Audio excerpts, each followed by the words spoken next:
এটা পবিত্র রমজান মাস, এই হিসাবে সমস্ত ইটাহারবাসীকে রমজানের ইফতারের জন্য আজকে ইফতারের জন্য আমরা আহ্বান করেছি। আমাদের আহ্বানে, আমার এবং প্রাক্তন বিধায়ক কমল আচার্যের আহ্বানে, আমাদের আহ্বানে লোক গ্রামগঞ্জে লোক ভেঙে এসছে এবং আমরা যে আইডিয়া করেছিলাম 5,000 6,000 লোক, তার থেকে অনেক ডবল হয়ে গেছে। এখন আমি বুঝতে পারছি না কি করব। যেভাবে মানুষের ঢল, যেভাবে মানুষের দোয়া আশীর্বাদ আজকে আমাদের উপর বর্ষিত হচ্ছে, আপনাদের সহযোগিতা ছাড়া কিন্তু সম্ভব নয়। রাজনীতির ময়দানে অক্সিজেন ফিরে পেতে কি ইফতারের আয়োজন অমল আচার্যের? অমল আচার্য একসময় সক্রিয় রাজনৈতিক ব্যক্তিত্ব, তৃণমূলের প্রাক্তন জেলা সভাপতি। 2021 সালে নির্বাচনের প্রাক মুহূর্তে তৃণমূল ছেড়ে যোগ দেয় বিজেপিতে। বিজেপি তাকে তৃণমূলের প্রার্থী মোশাররফ হোসেনের বিরুদ্ধে দাঁড় করায়। লড়াইয়ে নেমে তরুণ তুর্কি তৃণমূল প্রার্থী মোশাররফ হোসেনের কাছে ব্যাপক ব্যবধানে হেরে যায় অমল আচার্য। তারপরে সেভাবে অমল আচার্যকে রাজনীতির ময়দানে দেখা যায়নি। অনেকে বলতেন তার রাজনৈতিক জামানত বাজেয়াপ্ত হয়েছে। একেবারে 2026 নির্বাচনের প্রাক মুহূর্তে ইফতারের আয়োজন করলেন ইটাহার বিধানসভার প্রাক্তন বিধায়ক অমল আচার্য। অমল আচার্য জানায় 10,000-এর বেশি লোক এখানে অংশগ্রহণ করবে।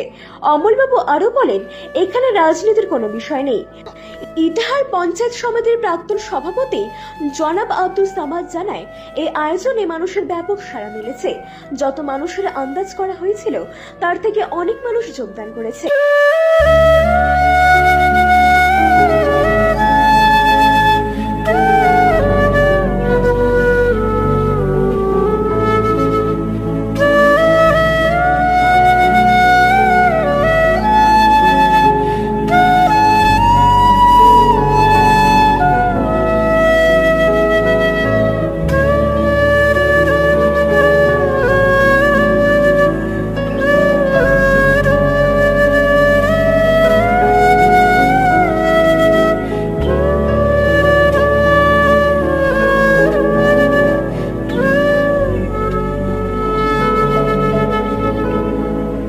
আমাদের আহ্বানে, আমার এবং প্রাক্তন বিধায়ক কমল আচার্যের আহ্বানে, আমাদের আহ্বানে লোক গ্রামগঞ্জে লোক ভেঙে এসছে এবং আমরা যে আইডিয়া করেছিলাম 5,000 6,000 লোক, তার থেকে অনেক ডবল হয়ে গেছে। এখন আমি বুঝতে পারছি না কি করব।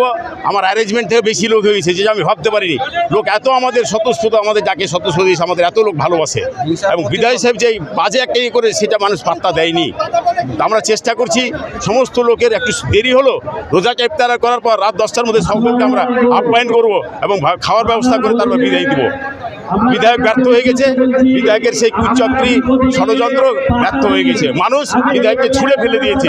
ইটাহারের মানুষের বিধায়কের সাথে আর নাই, মোশাররফ সাহেব নাই, সে ইটাহারকে শেষ করে দিয়েছে। ইটাহার মানুষের সম্মান নেই, ইটাহার মানুষ বেইজ্জত হচ্ছে, পদে পদে বেইজ্জত হচ্ছে, ইটাহার মানুষ সম্মান নেই। মানুষ তাকে ছুঁড়ে ফেলে দিয়ে আমাদের আহ্বানে প্রাক্তন বিধায়ক এবং আমি প্রাক্তন পঞ্চায়েত সমিতি সভাপতি, আমার আহ্বানে মানুষ সব স্বতঃস্ফূর্তভাবে আমাদের ডাকে এসছে। আশা করছি একটু মানুষের অসম্মান হবে, দেরি হবে, কিন্তু আমাদের মানুষকে আমরা রাত হলো প্রত্যেকটা মানুষকে আমাদের খাওয়ার ব্যবস্থা করে তারপর আমরা পাঠাবো। এটা পবিত্র রমজান মাস, এই হিসাবে সমস্ত ইটাহারবাসীকে রমজানের ইফতারের জন্য আজকে ইফতারের জন্য আমরা আহ্বান করেছি। এই ইফতার মেহফিল চলছে। কত লোক আসছে দেখুন? 10,000-এর উপর লোক আজকে এখানে আসবে, এখন আসতেই আছে, রাস্তায় আছে, এসেই যাচ্ছে।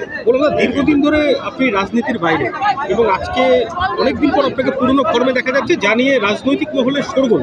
26-এর বিধানসভা নির্বাচনের আগে অমল আচার্যকে নিয়ে শোরগোল, ইফতার অমল আচার্য আবার পুরনো ফর্মে। এই ব্যাখ্যাটা যদি একটু দেন। এই ধর্মের সঙ্গে এটা একটা ধর্মীয় অনুষ্ঠান, এখানে রাজনীতির কোনো জায়গা নেই। আমরা অরাজনৈতিকভাবেই এইটা দেখেছি। কিন্তু বিরোধীরা বলছে যে আপনি মানে কোনো একটি রাজনৈতিক, বিরোধীরা অনেক কথাই বলতে পারে, কিন্তু এখানে কোনো ঝান্ডা নেই, কোনো রং নেই। এখানে সমস্ত দলীয়ভাবে আমি আব্দুল সামাদ, আমাদের প্রাক্তন পঞ্চায়েত সমিতির সভাপতি, আমাদের প্রাক্তন পঞ্চায়েত সমিতির কর্মাধ্যক্ষ পম্পা চৌধুরী এবং আমাদের যুব নেতৃত্ব ছিল অশোক দাস অ্যাডভোকেট, আমরা 4জনেই মিলেই মানুষকে আহ্বান জানিয়েছি যে আপনারা আসুন, আমরা একসঙ্গে ইফতার করা। এখানে কোনো পলিটিক্সের কোনো কারবার নেই। পাশে একটি ইফতার হচ্ছে, তৃণমূলের পক্ষ থেকে একটি ইফতার করা হচ্ছে, সেটা পার্টি বিধায়কের পক্ষ থেকে বিধায়ক করা হচ্ছে, সেখানে ইটাহারের বিধায়ক, কিন্তু মানুষকে জোর করে ওখানে আটকে রাখা হচ্ছে, কিন্তু মানুষ সেখানে ঢুকতে চাইছে না। খবর পাচ্ছি মন তো জোর করে পাওয়া যায় না, মন তো ভালোবাসা দিয়ে পাওয়া যায়। এগুলো খবর আমরা পাচ্ছি ইটারের অনেক জায়গায় আজকে এটা ওটা করে মানুষকে আটকাবার চেষ্টা করা হচ্ছে, কিন্তু আমার দৃঢ় বিশ্বাস মানুষের দোয়া ভালোবাসা আমাদের সঙ্গে আছে। মানুষ সব বাধা অতিক্রম করে আজকে এই সামান্য আমাদের ইফতারে তারা হাজির হয়।